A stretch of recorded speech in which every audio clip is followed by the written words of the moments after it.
લોકસભાની ચૂંટણીને લઈને પ્રચાર જોરોશોરોથી ચાલી રહ્યો છે। ઉમેદવારો સભાઓ ગજવી રહ્યા છે। આ વચ્ચે લોકસભાની ચૂંટણીમાં ફરી એકવાર ટકાવારીનો મુદ્દો ચર્ચામાં આવ્યો છે। વાત છે પાટણના ભાજપ ઉમેદવાર ભરતસિંહ ડાભીની, જે મંગળવારના ચાણસ્માના પીમપળ ગામે પ્રચારમાં હતા, જ્યાં જાહેરમાં નિવેદન આપ્યું કે સાંસદની ગ્રાન્ટ મુદ્દે ડેલિગેટ, સરપંચ કે સામાન્ય નાગરિક કોઈ પાસેથી મેં ટકાવારી નથી માંગી।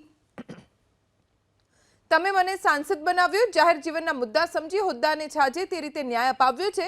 હાલ તો ભરતસિંહ ડાભીના નિવેદનને લઈ અનેક તર્ક વિતર્ક વધી રહ્યા છે કે શું ભરતસિંહે સ્પષ્ટતા કરી કે હું ટકાવારી નથી લેતો, તો અન્ય સાંસદો પોતાના ગ્રાન્ટ ફાળવણી માટે ટકાવારી લેતા હશે।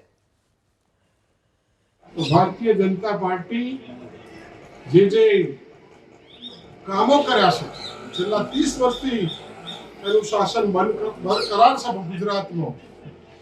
તમે બધા મને મેમ્બર ઓફ પાર્લામેન્ટ બનાવ્યો, જાહેર જીવનના મૂલ્યો સાચવી આ હોદ્દાને ન્યાય આપ્યો છે। ક્યારેય કોઈના ઝઘડામાં હું પડ્યો નથી। કોઈ સરપંચ હોય, ડેલિગેટ હોય, કોઈ સામાન્ય નાગરિક હોય તો એના પાસેથી ટકાવારી પણ કદી લીધી નથી, માગી નથી। આ રીતે આ ન્યાય આપ્યો છે। મિત્રો,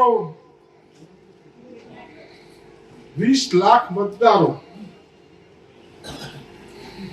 1100 ગામડા, હું આપના બધાને સીધા ના ઓળખી શકું,